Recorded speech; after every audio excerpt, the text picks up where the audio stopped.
प्रियात्मन सप्रेम जय जीव आदि मनीषा जोगेश्वर परम पूज्य सत्य सम्राट सदगुरुदेव सिमनी जी का वचनामृत से एक बूंद। योग समाधि। कभी कभी हम लोग का मन तत्व विचार में, सत्य की खोज में व वैज्ञानिक रहस्य के उद्घाटन में इस प्रकार से तन्मनस्क हो जाता है कि वह थोड़ी देर के लिए संसार से सर्वथा अलग हो अपने विचार में ही तन्मय होता है। इसी अवस्था को योग विद्या में विचार धारणा कहते हैं। इसके बाद ज्ञान समाधि की अवस्था आती है। ज्ञान समाधि की अवस्था वो है उस समय प्राप्त होती है जिस समय पूर्वोक्त विचार तन्मय पुरुष अपने लक्ष्य स्थान पर, अपने गंतव्य स्थान पर पहुंचकर नीचे आने की बात व संसार की बात भूल जाता है। कभी कभी वैज्ञानिक लोग अपने लक्ष्य स्थान पर पहुंचकर अपने मंतव्य विषय को जानकर मन में इतने प्रसन्न होते हैं कि उसी समय नीचे आ जाते और धारणा पद से च्युत हो संसार में गिरकर आनंद से उछलने लगते हैं। इन लोगों को ज्ञान समाधि प्राप्त नहीं होती, किंतु ज्ञान धारणा तक पहुंचकर नीचे गिर पड़ते हैं। यह अवस्था प्राय उन तत्ववेताओं की हुआ करती है जिनका मन ब्रह्म ज्ञान को छोड़कर प्राकृतिक विज्ञान, पदार्थ विज्ञान व सांसारिक आविष्कारों की ओर झुकता है।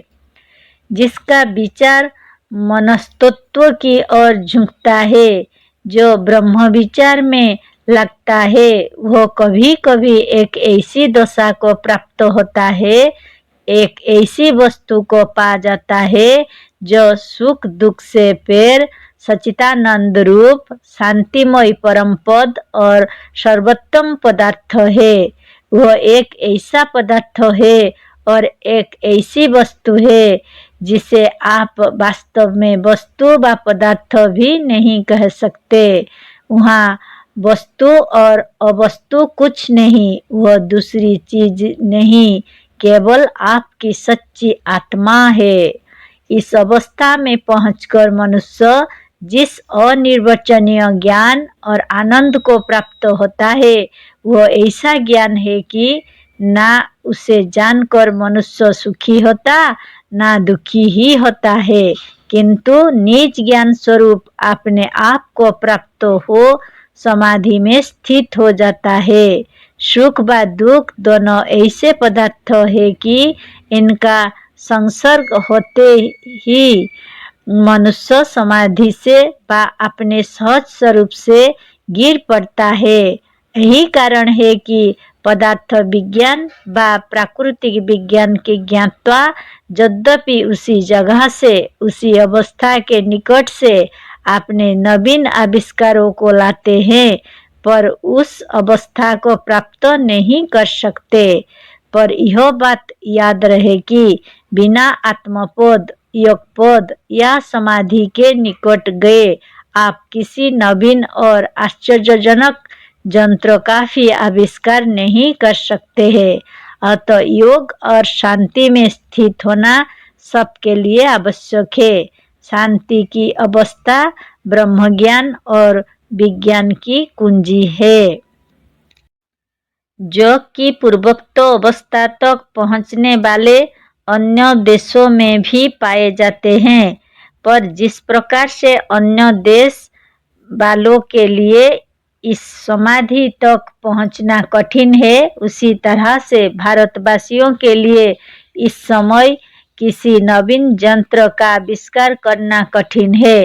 कारण यह है कि प्राकृतिक विज्ञान के लिए बहुत सी सामग्रियों, रुपयों और एक प्रयोगशाला की आवश्यकता है, जिसे वैज्ञानिक अपने अनुभव किए हुए ज्ञान की परीक्षाओं में बिना किसी रोक टोक के लगा सके।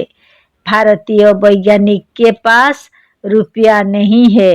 पदार्थ विज्ञान की शिक्षा भी बिना सामग्री के या बिना एक बड़ी प्रयोगशाला के नहीं हो सकती, पर ब्रह्म विचार के लिए उस अत्युत्तम सुख और सच्चिदानंद को प्राप्त करने के लिए रुपयों, सामग्रियों एवं कष्टसाध्य साधनों की आवश्यकता नहीं है।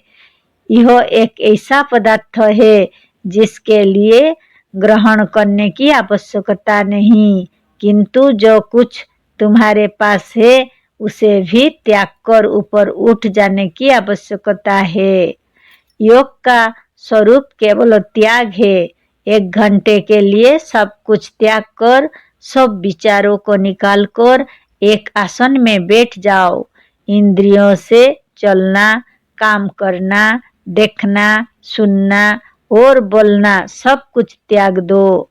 शुभ व अशुभ, अच्छा व बुरा, किसी प्रकार का विचार जो मन के भीतर घुसे उसे वही त्याग दो। इसी प्रकार से प्रत्येक भावना को मन से निकालते जाओ। अंत में वही बच रहेगा जो तुम्हारा इष्ट है। यह भी स्मरण रखना कि अंत में वह भावना भी त्यागनी पड़ेगी जिस भावना से तुमने सबका त्याग किया है। जब तक चंचलता नहीं छोड़ोगे, जब तक विषय के दास बने हो, जब तक मन रूपी मदारी तुम्हें विषय वासना रूपी डोरी में बांधे हुए नाचा रहा है, तब तक तुम्हें वह अनाहत ध्वनि कभी श्रवण गोचर नहीं हो सकती जिसके सुनने से आनंद और शांति की लहर उठती एवं हृदय में अमृत की वर्षा होती है। यह अंतःकरण एक बहुत बड़ा सरोवर है। इसमें जिस समय वासना रूपी पत्थर गिरता है, यह चंचल हो उठता है और आनंद स्वरूप परमात्मा की छाया लुप्त हो जाती है। तुम योग को बहुत कठिन समझते हो, पर यह बात नहीं है। वह संसार के सारे कामों से सरल और आसान है। कठिन तो वह कार्य है जिसके करने में किसी सामग्री की आवश्यकता हो, किसी पदार्थों को खोजना हो, किसी को ग्रहण करना हो, कहीं जाना हो, पर यह तो वह वस्तु है जो तुम्हारा साक्षात स्वरूप है, तुम्हारे पास है। इसमें किसी वस्तु को ग्रहण करना नहीं, किंतु जो कुछ तुम्हारे पास है उसे त्याग देना है। तुम्हें सोचो, बटरने, बचाने और रक्षा करने में जो कठिनाई है वह त्यागने, छोड़ने और फेंक देने में कभी हो सकती है? कभी नहीं। तुमने जो कुछ जमा कर रखा है, तुम जिसे पकड़े बैठे हो उसे वही छोड़कर उठ जाओ। योग वही योग है, वही त्याग है। जिस समय ऊपर की ओर चलोगे, पहले तुम्हें कुछ घबराहट मालूम होगी। ऐसा बोध होगा मानो अब हमारा प्राण निकल जाएगा, पर कर्मवीरों को इससे डरना नहीं चाहिए, क्योंकि इस घबराहट में किसी प्रकार का दुख नहीं होता। केवल शंका से अपने को एक नई अवस्था में देखकर, एक नई घटना को देखकर घबराहट होती है, पर यह दशा भी पहली ही बार होती है, दूसरी बार से नहीं। फिर वह भी अपने घोर का मार्ग हो जाता है। जिस समय तुम धैर्य धारण करके निशंक हो ऊपर चढ़ जाओगे, तो तुम्हें वह ज्योति दिखाई देगी जिसे देखकर तुम अपार आनंद में मग्न हो जाओगे। यह वह लोक है जहाँ शीतल प्रकाशपूर्ण तारों के समान श्वेत और तेजपूर्ण मोतियों की वर्षा होती है और साधक अमृत के समुद्र पर लौटता हुआ विदित होता है। जय जीव।